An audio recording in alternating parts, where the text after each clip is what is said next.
Bonjour et merci de nous retrouver pour La Foi prise au mot, votre rendez-vous de formation chrétienne. Cette semaine, je vous propose de mieux découvrir François de Salignac de la Motte Fénelon, ou plus simplement Fénelon.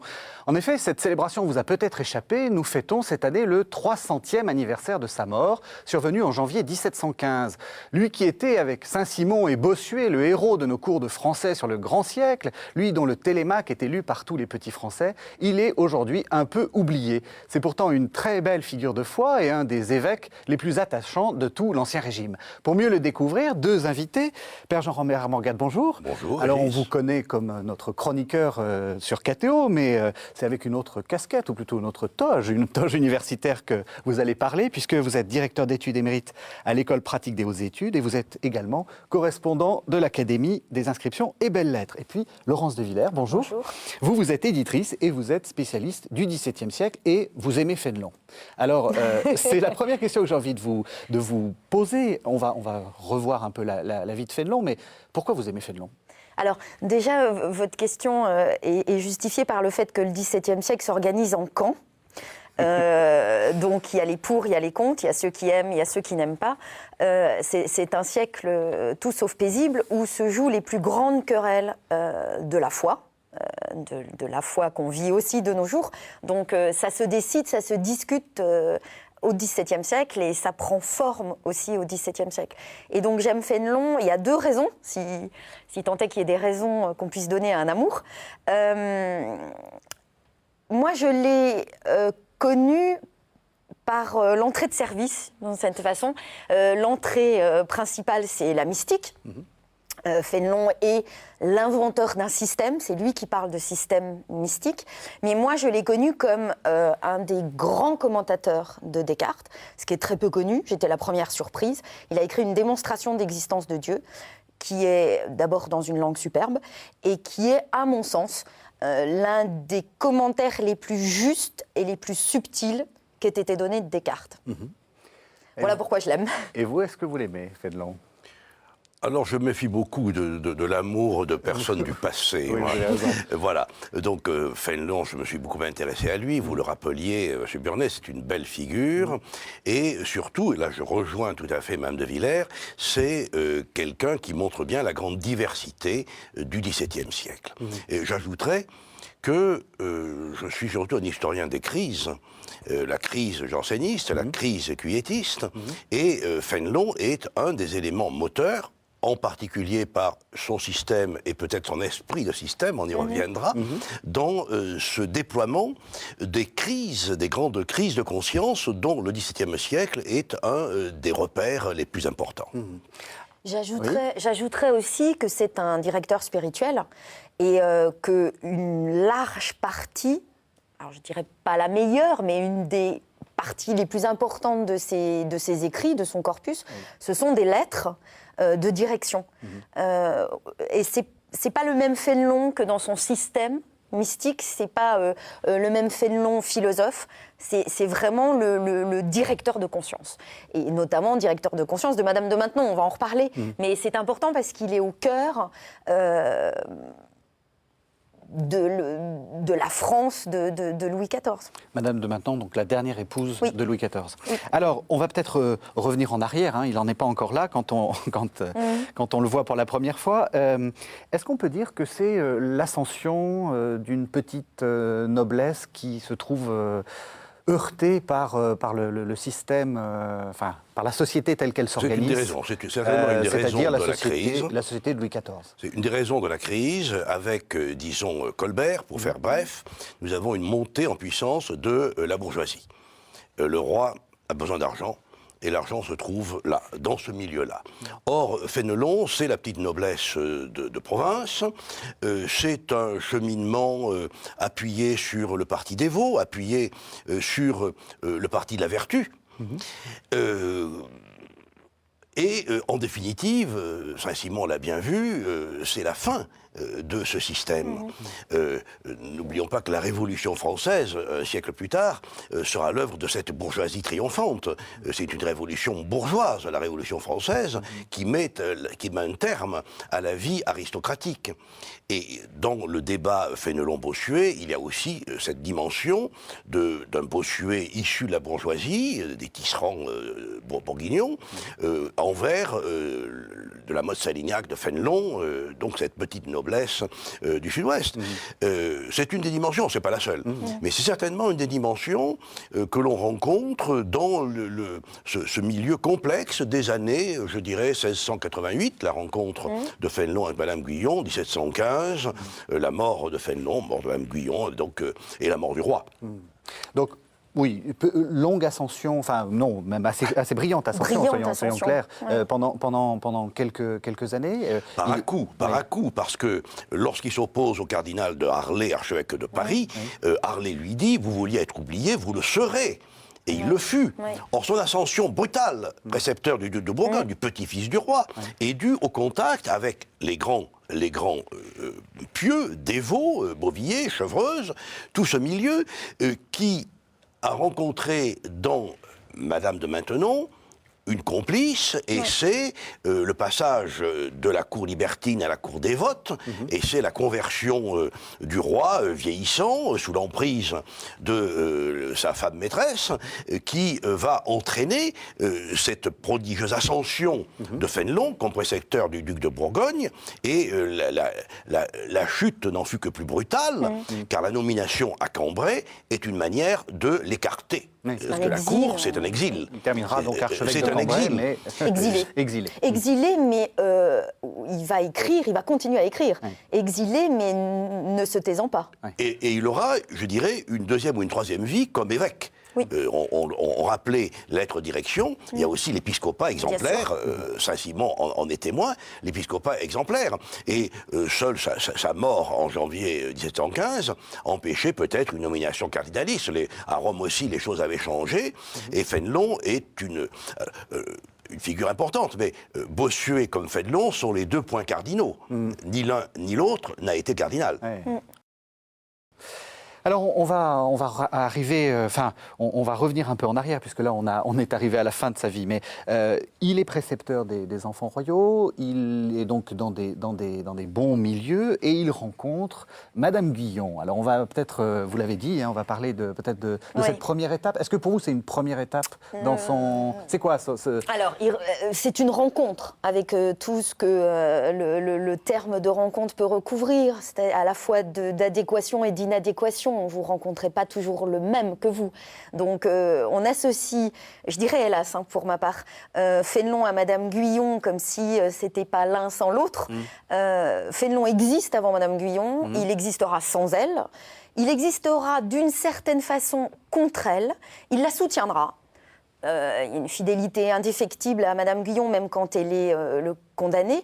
Mais il y a Fénelon contre elle, dans le sens où, à plusieurs reprises, je pense dans une des phrases de sa correspondance, où il dit que, contrairement à Madame Guyon, lui, il ne peut pas souscrire à une affirmation qui n'ait pas été examinée par sa raison. Il a une langue beaucoup plus belle que ce que j'en restitue ici, mais c'est très important, et il le dit à maintes reprises, je pense à cette phrase, mais il y en a d'autres, c'est que Fénelon est un rationaliste. Alors, j'emploie un terme qui peut sembler anachronique, mais je ne parviens pas à définir autrement le fait qu'effectivement, Fénelon travaille sous l'impératif, sous le scrupule de la raison. On ne peut pas en dire autant de Madame Guyon. Donc, alors, effectivement, c'est une rencontre. Présentez-nous Madame Guyon. Juste pour rappeler quand même qu'avant 88, la rencontre avec Mme Guyon, il y a eu le Fénelon et les protestants. 85, la révocation de l'Édit de Nantes. Et Fénelon, à la fois partisan de la révocation et de la conversion des protestants, mais comme d'autres, du reste, s'opposant à l'action violente par peur du sacrilège. Donc, et il ne faut pas oublier ces années de controverse avec les protestants. Lorsqu'il rencontre Mme Guyon, il a 37 ans et il est déjà connu comme un écrivain, comme un homme de talent. Et puis, il y a cette rencontre merveilleuse. Elle est entrée dans mon âme d'un seul coup avec Jeanne Guyon. Alors, qui est Madame Guyon ? Madame Guyon, c'est l'opposé de Fénelon. Elle est sans censure.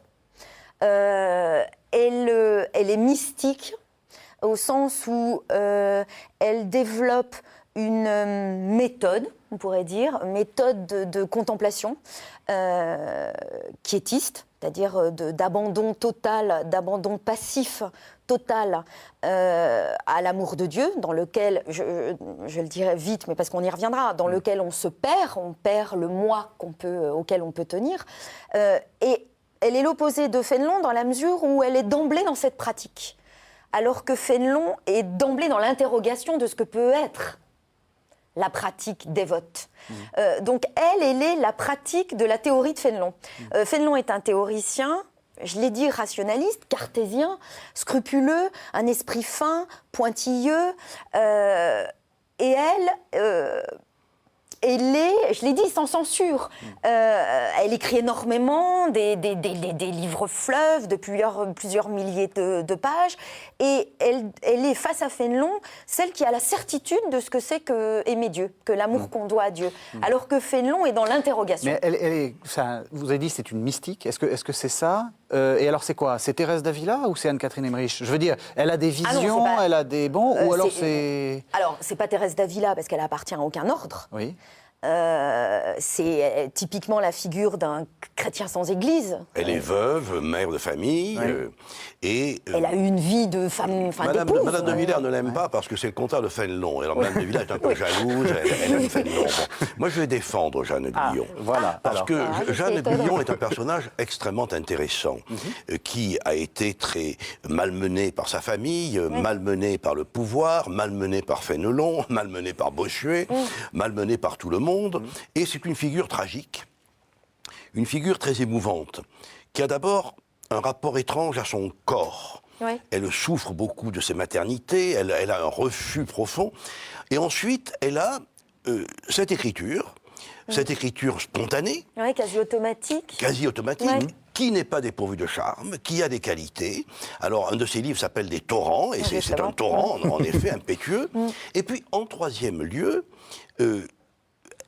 lorsque Madame de Villers parle de Fénelon, directeur de conscience, elle, Jeanne Guyon, fut la directeur de conscience, d'une certaine manière, de Fénelon. Et lorsqu'on dit Jeanne Guyon Fénelon, je rappelle Jeanne de Chantal, François de Sales, Adrienne von Speyer, Urs von Balthasar. Oui, il y a des couples spirituels.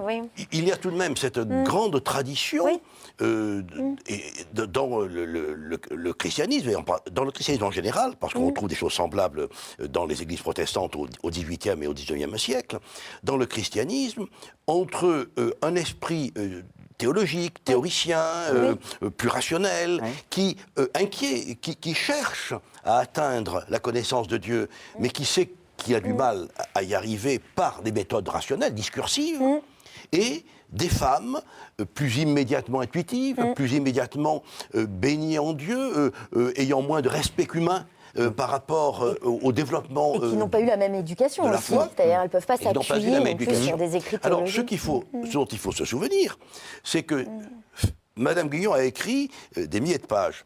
Fénelon les a probablement pas lus. Ce que Madame Guyon a permis à Fénelon, c'est d'aller lire les pères, d'aller lire Clément d'Alexandrie et d'aller lire ce joyau de la spiritualité qu'est la règle de perfection de Benoît de Canfeld, du 1608 au début du XVIIe siècle, avec ce rapport étrange au Christ comme personne et à la passion du Christ qui doit être dépassée, on va en parler dans un instant, dans ce mouvement spirituel. Mais justement, parce que là on est au cœur de quelque chose qui est en fait assez contemporain.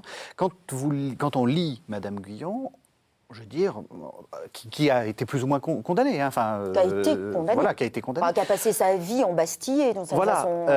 on a l'impression quand même de retrouver des mouvements assez contemporains dans lesquels on chante, on est en union avec Dieu, etc. Oui, Madame Guyon, c'est une mystique à la contemporaine, on va dire. Je vais dans votre sens. Madame Guyon a beaucoup influencé Ramsay dans les dernières années de sa vie, quand elle était à Blois, en exil. elle a beaucoup influé, et elle a servi aux piétistes allemands, elle a été traduite en Absolument. allemand dans les milieux piétistes, et elle est une des héroïnes de Wesley et du méthodisme. Oui. Donc ce que vous décrivez là, en effet, c'est ce christianisme décomplexé qui se livre à des manifestations de type charismatique, dirait-on aujourd'hui. J'allais en arriver là. C'est Oui. le mot. Oui. Et Madame Guyon est un personnage extrêmement intéressant. Et quant à son embastillement et sa prison, il y a aussi de nombreux motifs politiques.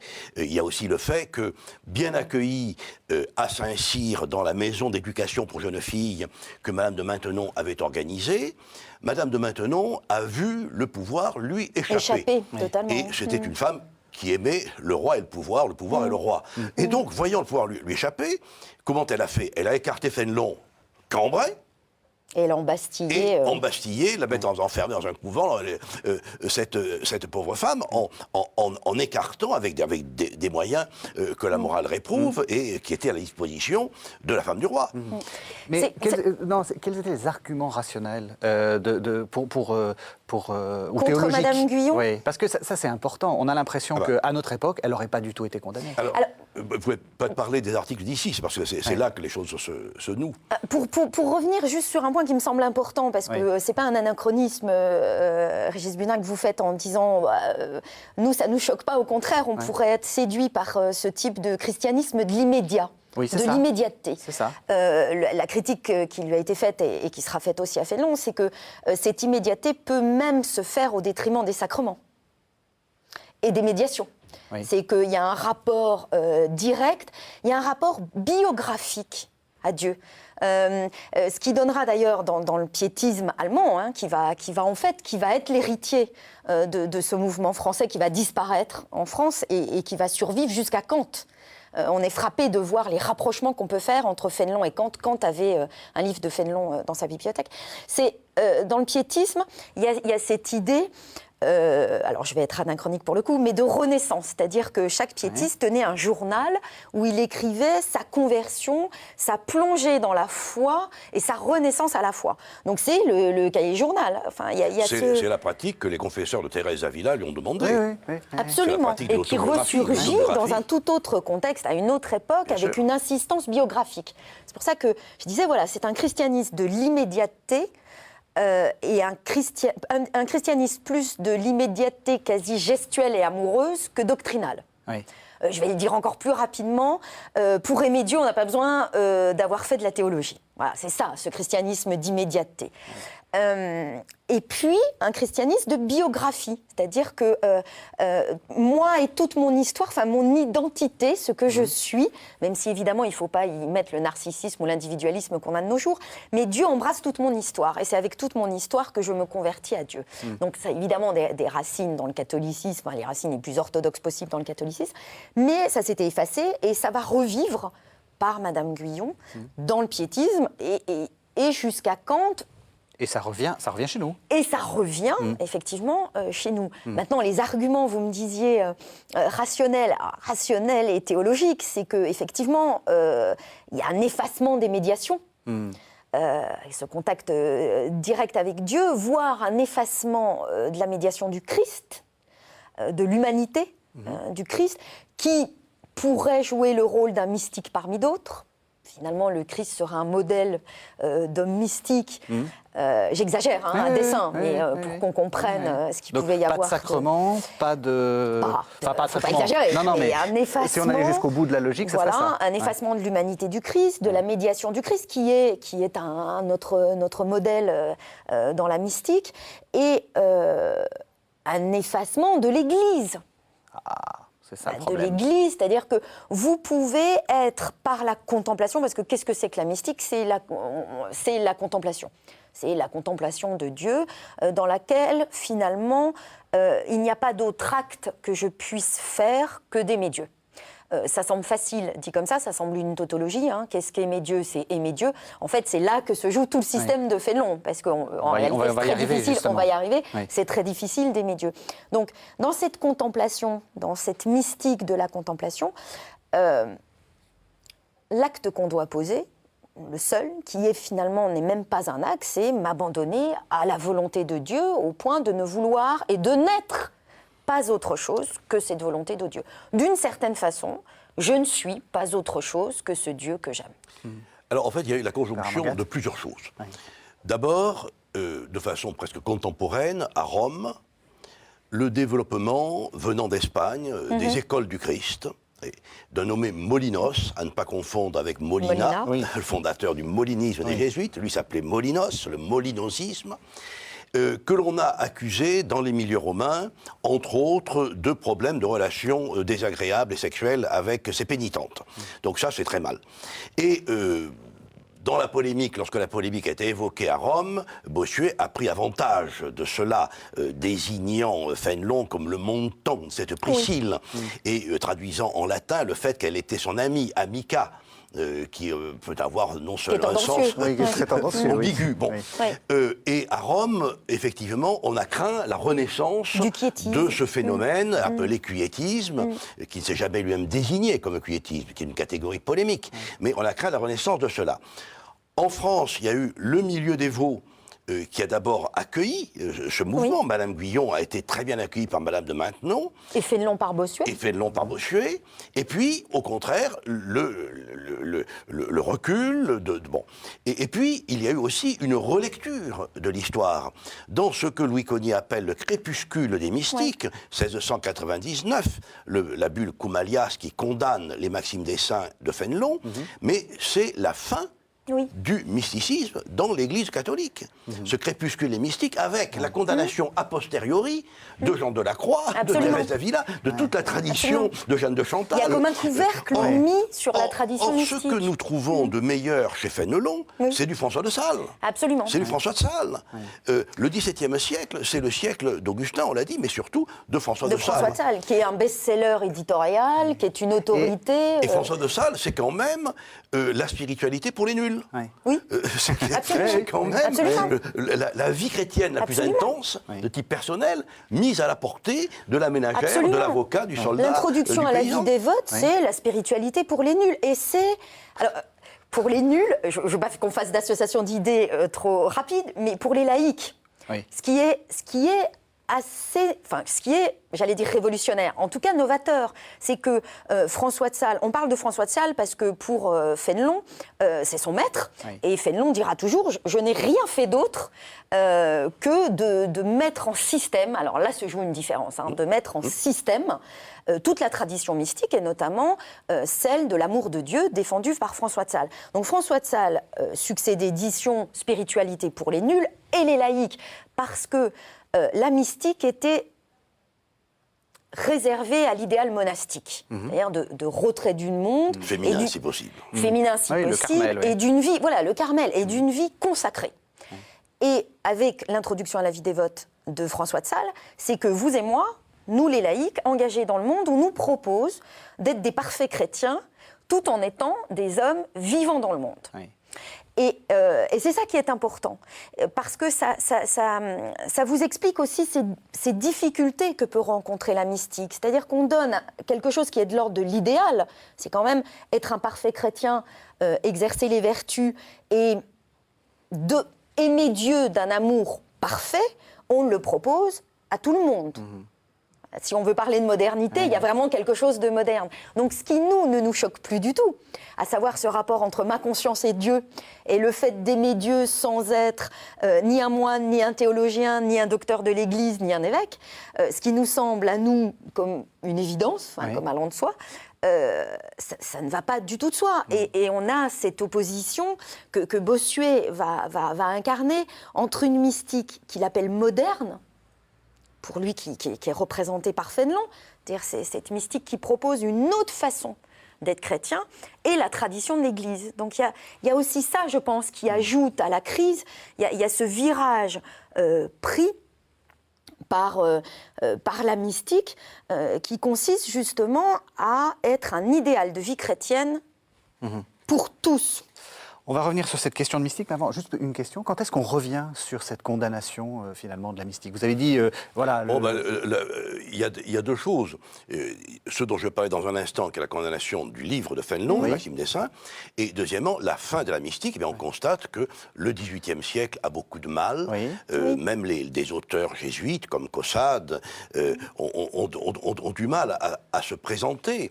Et c'est certainement le grand bouleversement de la Révolution française, le grand bouleversement, les grandes destructions matérielles, mais aussi humaines et idéologiques de la Révolution française, qui ont permis la réapparition, vous parlez de Catherine Emmerich, la réapparition de phénomènes mystiques dans l'Europe centrale et germanique, d'abord du XIXe siècle, jusqu'au phénomène capital que représentent les apparitions en France de Lourdes et de la Salette. D'accord. Mais d'une certaine façon, on peut quand même dire... Et la rue du Bac, j'oubliais. Et là, oui, d'abord la rue du Bac. Oui, on peut quand même dire qu'avec la condamnation des Maxime Dessein, donc ce grand livre de mystique de Fénelon, la mystique disparaît. Moi, je la fais réapparaître qu'avec les apparitions de la Vierge. Donc il y a vraiment... Elle disparaît en théologie catholique. On l'a dit, et c'est important de le mentionner, elle survit chez les piétistes, chez les quakers. Chez les méthodistes. Chez les méthodistes. Donc il y a quand même un grand... J'ai dit un couvercle. Il y a quand même un couvercle qui est posé sur ces femmes mystiques, sur les écrits mystiques qui pullulaient. Je veux dire, évidemment, Fénelon, c'est un des plus grands systèmes, sinon le plus grand de mystique on va y revenir. Mais il n'y avait pas que lui. Alors, je reviens sur la condamnation rapidement, de Maxime parce que j'aimerais lancer mon texte. Je reviens sur la condamnation de Maxime Dessein.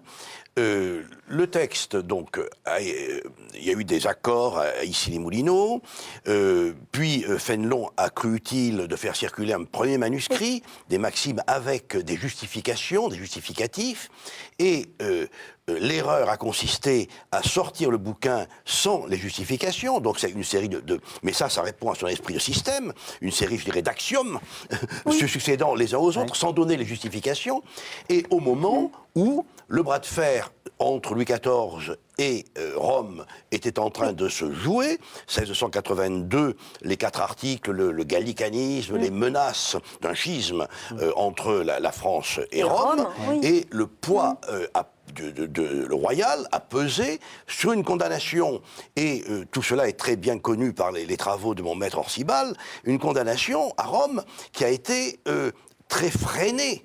Et finalement, c'est une bulle, cum alias, qui ne condamne pas de l'hérésie et qui est prise avec de tels avenants, de telles conditions, qu'on pensait bien que jamais la France gallicane n'accepterait de l'enregistrer. Et finalement, le coup de force a été fait d'enregistrer la bulle. Fénelon s'est soumis d'une lettre de soumission admirable. Il a reçu une réponse admirable du pape. Et encore une fois, les choses sont passées sur une victoire à la Pyrrhus des adversaires de Fénelon. Fénelon a d'une certaine manière regagné rapidement le sommet de la vague. C'était un coup d'éclat de Louis. Pour le dire vite, c'est plus un coup d'éclat de Louis XIV, donc du gallicanisme, cette idée que la France peut gérer ses questions religieuses. C'est plus un coup d'éclat de Louis XIV qu'une excommunication, ce que ce n'est pas du tout du pape. Voilà, vous nous rassurez sur l'orthodoxie de Fénelon. Écoutons ce texte. Alors on va écouter ce texte. C'est la lettre 6 à Madame de Chevreuse, et on reviendra après sur cette question de la doctrine du pur amour. Quand on est ainsi prêt à tout, c'est dans le fond de l'abîme que l'on commence à prendre pied. On est aussi tranquille sur le passé que sur l'avenir. On suppose de soi tout le pis qu'on en peut supposer, mais on se jette aveuglément dans les bras de Dieu. On s'oublie, on se perd, et c'est la plus parfaite pénitence que cet oubli de soi-même, car toute la conversion ne consiste qu'à se renoncer pour s'occuper de Dieu. Cet oubli est le martyre de l'amour-propre. On aimerait 100 fois mieux se contredire, se condamner, se tourmenter le corps et l'esprit que de s'oublier. Cet oubli est un anéantissement de l'amour-propre, où il ne trouve aucune ressource. Alors le cœur s'élargit. On est soulagé en se déchargeant de tout le poids de soi-même dont on s'accablait. On est étonné de voir combien la voie est droite et simple. On croyait qu'il fallait une contention perpétuelle, et toujours quelques nouvelles actions sans relâche. Au contraire, on aperçoit qu'il y a peu à faire.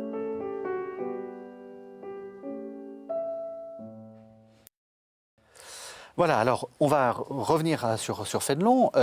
Il est donc influencé par Madame Guyon, mais il n'est pas Madame Guyon. On a bien Non. compris qu'il n'est pas Madame Guyon. D'ailleurs, je vous vois froncer les sourcils. Ouais. Ce qu'on retient de Fénelon en doctrine, souvent, c'est le pur amour. Oui. Alors expliquez-nous de quoi il s'agit. Alors, le pur amour, c'est très simple. Tant mieux. C'est très simple et le but de Fénelon a été d'en faire quelque chose de très très simple. Mais parfois, en faisant simple, on systématise. Et je pense que c'est une des grandes raisons, sinon la raison la plus évidente qu'on puisse trouver au fait qu'il ait été mal compris et mal reçu. Le pur amour. Comment aimer Dieu, étant donné qu'il est Dieu? Comment aimer un être qui tient ma vie entre ses mains, qui est sans comparaison avec moi? Fénelon utilise la notion d'infini qu'il reprend directement de Descartes pour montrer à quel point il y a entre Dieu et moi aucune analogie. Donc comment aimer un être qui n'est pas mon égal? Comment aimer un être qui a de toute éternité décidé ce qu'il en était de mon élection? Comment aimer un être tout-puissant? Et comment aimer un Dieu dont la grâce est absolument gratuite?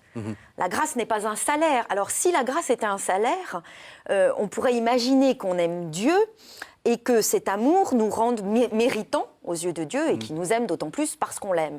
Ce n'est pas vrai, c'est pas comme ça que Dieu fonctionne. On pourrait aussi imaginer qu'on aime Dieu parce qu'il m'apporte le bonheur, la consolation et le salut.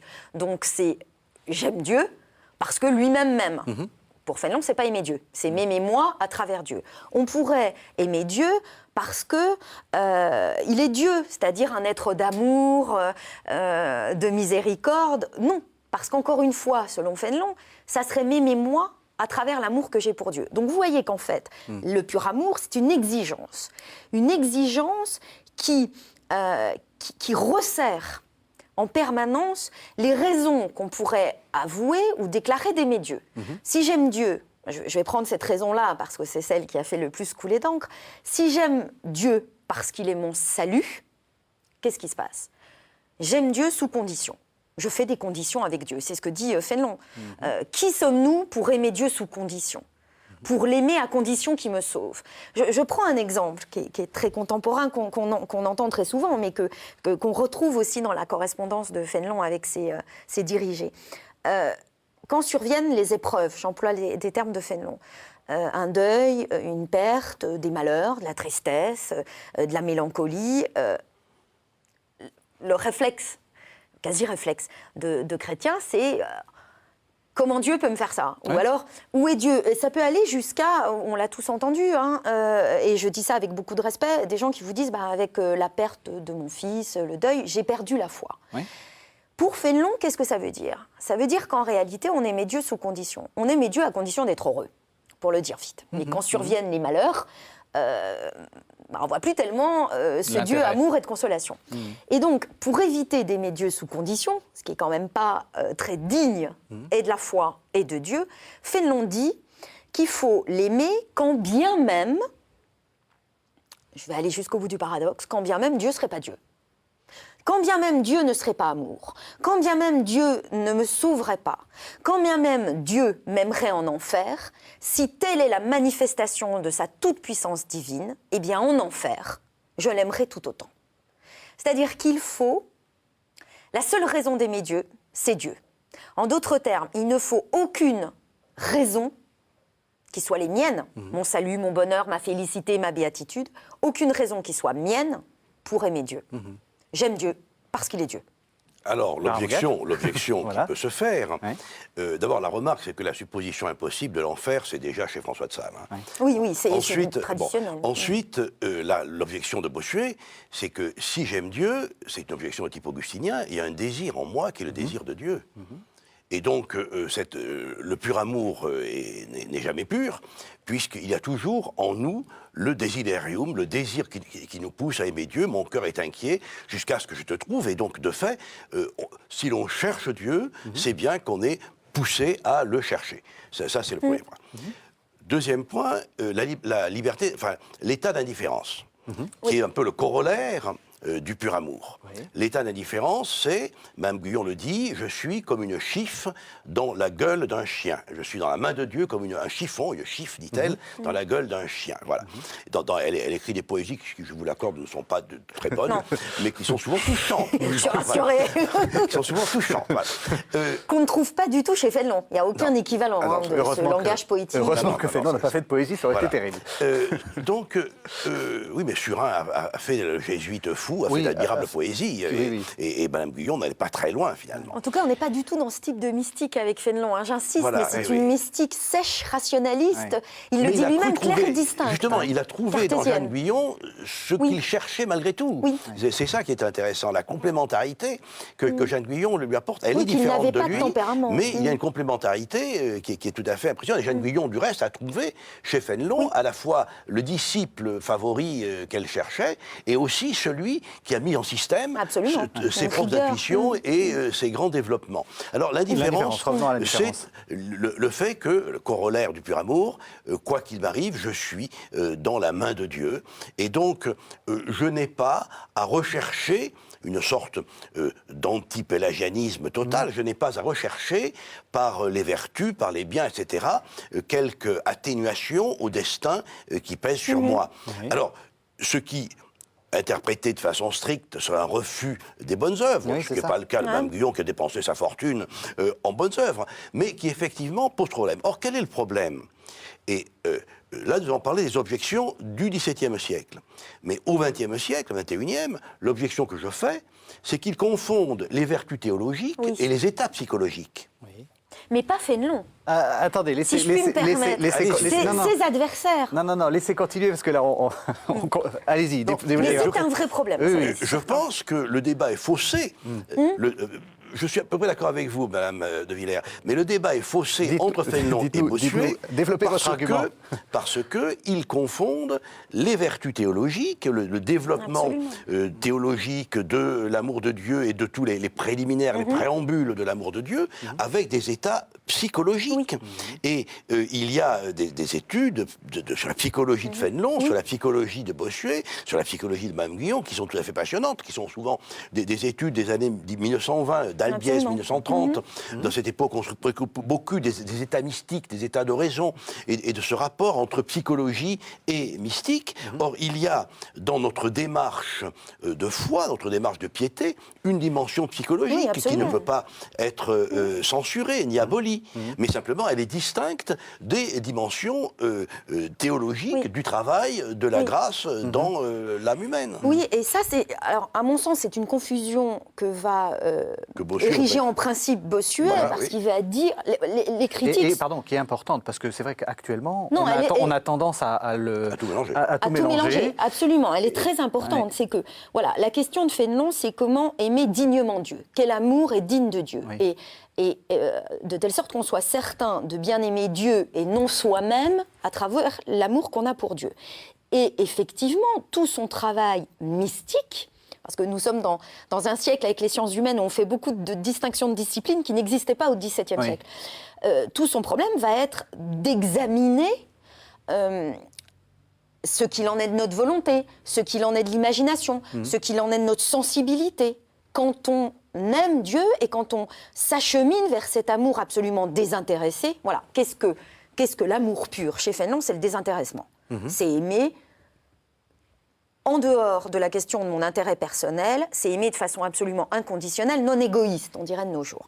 Donc Fénelon va analyser ce qui se passe. Et il va en tirer deux principes, à mon avis, très importants pour la postérité. Donc il fait de la psychologie. Il fait de la psychologie. La mystique est l'ancêtre de la psychologie. La théologie mystique a permis justement des détails psychologiques très très fins. Il se rend compte qu'il y a deux choses. Quand on aime véritablement Dieu, c'est-à-dire quand on n'a pas d'autre raison d'aimer Dieu que Dieu lui-même, et pas même mon désir de Dieu, ou mon désir de bonheur, ou mon désir de salut, ou ma consolation. Alors, Fénelon, il y a quelque chose de... Il aime beaucoup les formules contradictoires. Il se rend compte qu'on aime sans sensibilité. Oui. Alors, c'est important, on va lui reprocher, on va lui dire qu'est-ce que c'est que cet amour de Dieu qui n'est plus un amour. C'est-à-dire qu'on ne sent plus rien. Il n'y a pas d'émotion. Il n'y a pas d'émotion. Et Fénelon dira, le fait même qu'il n'y ait pas d'émotion, c'est la preuve que c'est un amour parfait. C'est un critère. Le fait d'aimer sans sensibilité. Et il dira, après tout, nous croyons sans voir.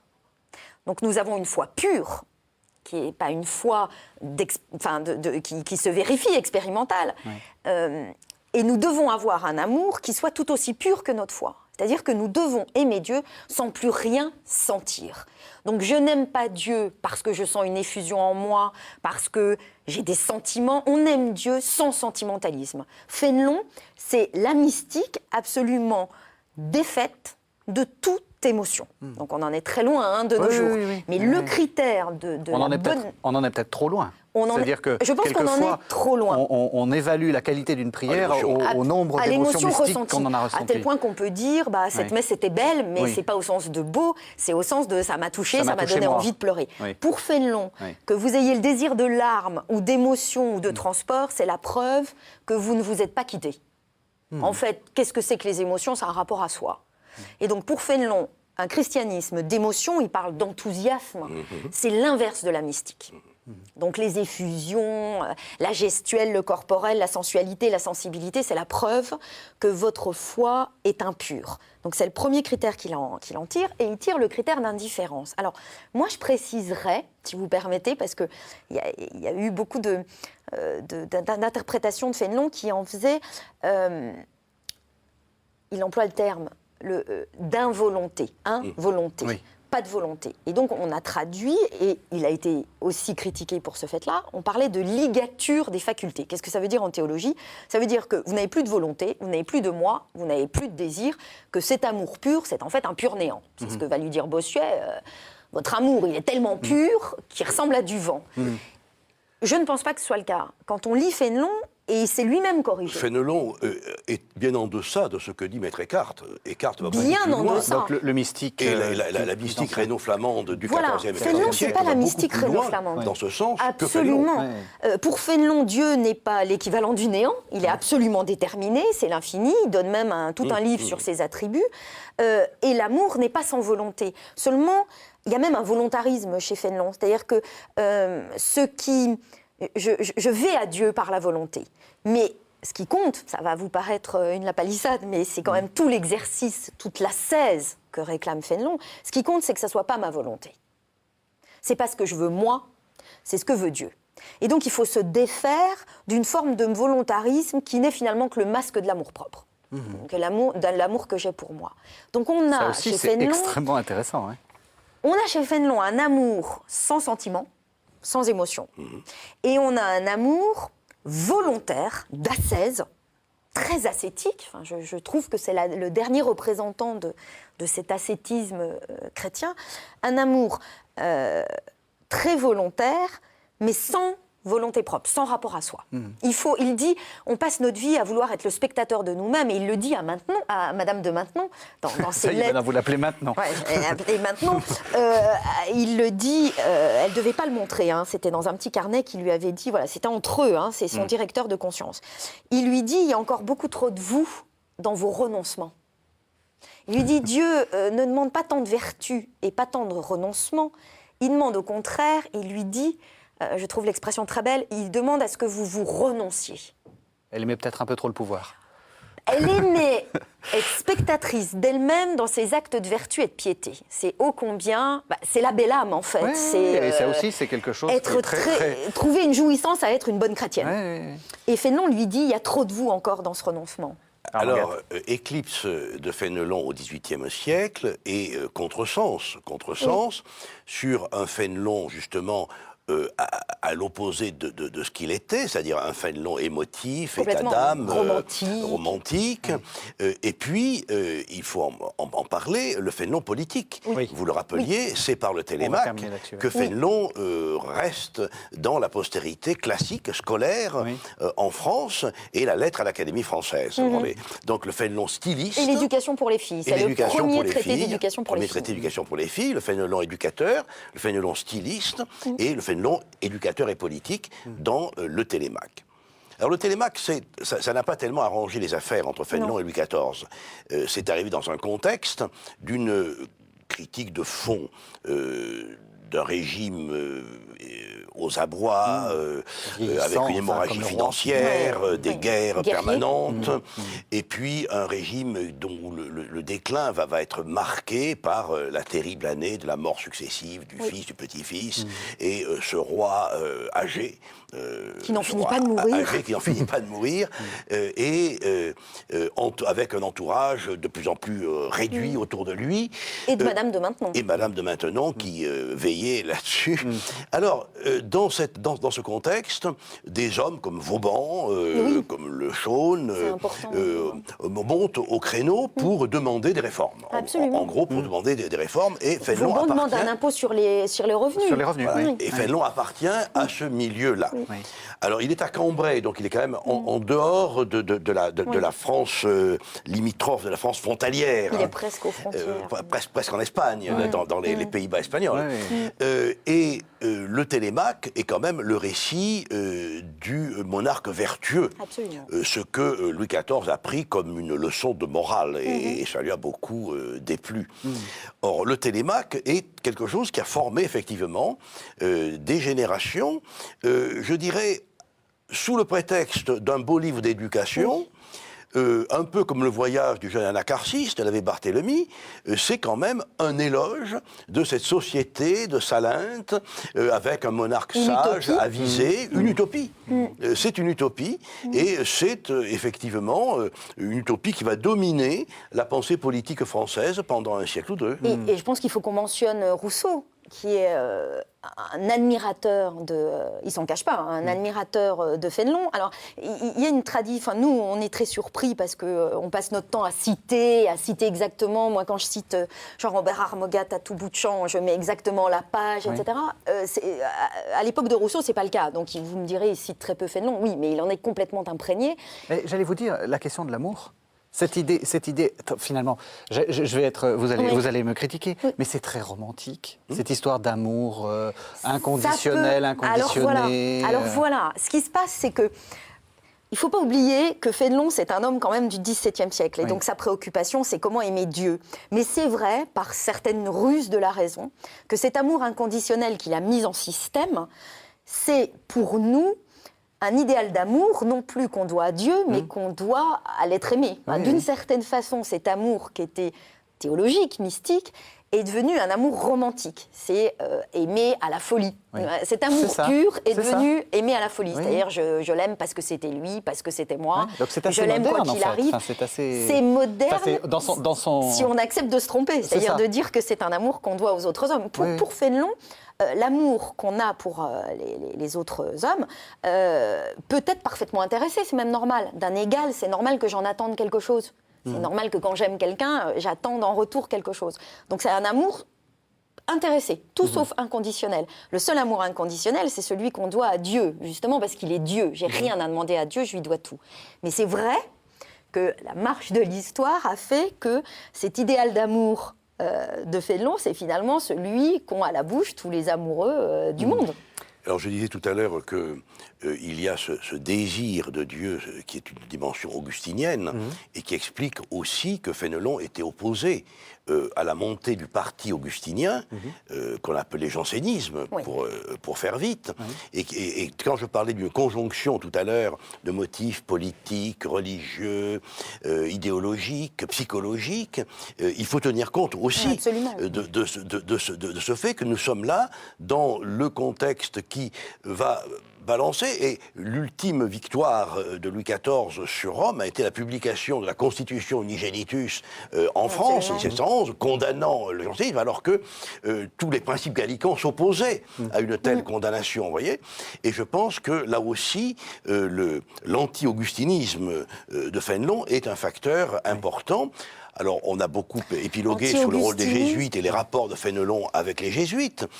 C'était, à mon sens, ça tient souvent de l'alliance objective dans le gouvernement de son diocèse. C'était un intrigant, Fénelon. C'était un homme de pouvoir, quand même. Ça a été un homme de cour. Ça a été un homme de cour. Et alors, qu'est-ce qu'il faut penser, parce qu'on est vraiment à la fin, de cette image, finalement, du bon prélat. C'est comme Madame de Maintenon, il se regarde en bon prélat ou il était Prélat vraiment... à Cambrai. Non, il a été vraiment un prélat réformateur sur le modèle de Charles Borromée, et qui n'est pas du tout un modèle de tendresse. Oui. mais c'est le modèle de Charles Borromée, de Barthélemy des Martyrs, les grands modèles épiscopaux, qui étaient aussi les modèles de Bossuet. Oui. Bossuet à Meaux, Fénelon à Cambrai ont mené la même politique pastorale, de visite pastorale, de rapport. Bossuet et Fénelon, c'est la même politique pastorale, c'est pas la même vision de l'histoire de l'Église. C'est ça qui les différencie. Oui. Et rapidement, parce qu'on arrive à la on fin. a forgé ce doux Fénelon. Ce qui est faux, je vais vous citer juste pour terminer. Huxley, c'est très très loin. Il dit comment on pourrait souhaiter de s'en remettre comme directeur de conscience à Fénelon, lui qui est si intransigeant. C'est un esprit sous lequel on a peur d'être. Donc vous voyez, il ne faut pas qu'on oublie que Fénelon, c'est quand même, moi je dirais, l'ascétisme, la rigueur, l'austérité et le rationalisme, loin de d'effusion mystique. Oui, je partage tout à fait ce point de vue. Qu'est-ce qu'il faut lire en quelques minutes? Est-ce qu'il y a un livre qu'il faudrait lire? Si. Qu'est-ce qu'il faut lire? Alors Très moi vite. je pense qu'il faut lire, mais comme on veut. Il faut les prendre comme on souhaite, les écrits de les directions spirituelles. Ils sont D'accord. vraiment sur la tristesse, sur la dissipation. Et puis, parce que je suis cartésienne, il faut lire sa démonstration d'existence de Dieu qu'il faudrait absolument faire étudier. Mieux que le Télémac. Ah oui. Alors, quelques livres pour conclure, des livres que vous avez écrits l'un et l'autre. Laurence de Villers, vous avez écrit un Fénelon, une philosophie de l'infini qui est paru au Cerf à Paris, et puis en pocket, donc plus court, Fénelon ou le génie méconnu. Et puis vous venez de faire paraître, là c'est tout récent, au PUF, Sans citation de philosophie. Et puis, Jean-Robert Armogat, vous avez fait paraître chez Folio Gallimard la correspondance de Descartes. Et puis, je rappelle également votre histoire générale du christianisme. 2896 pages, n'est-ce pas? Mais on s'ennuie pas une minute. Qui est paru au PUF, dans l'édition. J'ai écrit moins qu'Alain Quadrige. Guillon. Oui, et vous n'avez pas tout écrit. Voilà. Merci vraiment Merci à tous les vous. deux de nous avoir Merci. fait découvrir cette figure de Fénelon. Merci de nous avoir suivis. Vous pouvez revoir cette émission sur www.ktotv.com. À la semaine prochaine.